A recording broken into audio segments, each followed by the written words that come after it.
Okay, here we are, Matthew Russell Lee, Inner City Press. Today, Monday, January 19th, 2026.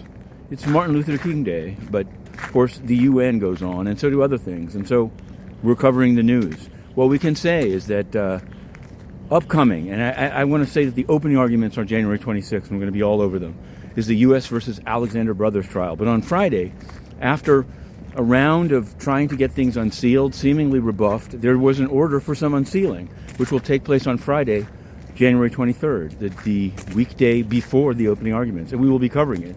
We'll be on the trial. The jury is going to be anonymous. The jury selection, honestly, it's very fraught with, well, we're going to be covering the opening arguments and and going forward on the whole trial. Now, we're covering a lot of habeas corpus petitions. They're being filed fast and furious as ICE is taking action here in icy New York. One was an interesting one that we filed on Friday. We have a number of them queued up over the coming days. But was a guy he said he was from Yugoslavia, maybe former Yugoslavia, but he didn't specify which place because he came here to 1971. But it was never regularized, and he was recently detained at LaGuardia Airport, and so he filed a habeas. We're going to be following that one quite closely. For those interested in New York City politics, going back to the era of de Blasio, Jonah Rechnitz, now in Los Angeles. He's managed to fend this off for a while. He's up for resentencing, and he wants time served. We've written that one up, and the government's filing is due soon, and we'll cover that one when it comes in. Now, Fair Finance Watch is doing quite a bit of work, and here's one that bridges SDNY and the Federal Reserve. There was a guy called Stephen Calk. He's a veteran. He controlled a bank called the Federal Savings Bank, and he made some loans to Paul Manafort, and then turned around and tried to become Secretary of the Army. He didn't get that, but he was indicted and convicted at a trial, sentenced to a year and a day.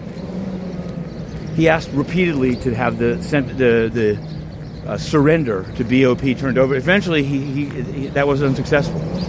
Now, the strange thing is there's an application by the Stephen M. Calk Trust to take ownership of the Federal Savings Bank, which, of course, he always had. Some people thought that this wouldn't be able to continue. So we've asked from the Federal Reserve Bank of Chicago the application. They haven't sent it yet. Now, they should just put it on the website. That way we wouldn't have to request it and we could know what it is. Haven't commented on that one yet because we want to know, being cautious and an abundance of caution that it is what it seems to be. On the Federal Reserve Bank of Chicago's or the H2A, it lists a trustee bank. Maybe there's some way to kind of launder what happened to him, but I still don't think you should be owning a bank. I don't know. We have commented on, yes, Fair Finance Watch has commented on home bank shares, buying a bank in Tennessee. Terrible record. They were allowed to once buy a bank called Happy, but this time it should be denied. And there are a number of other ones. You may even be seeing them today, given the day that it is. You'll also definitely be seeing some UN covers. The UN doesn't care about Martin Luther King.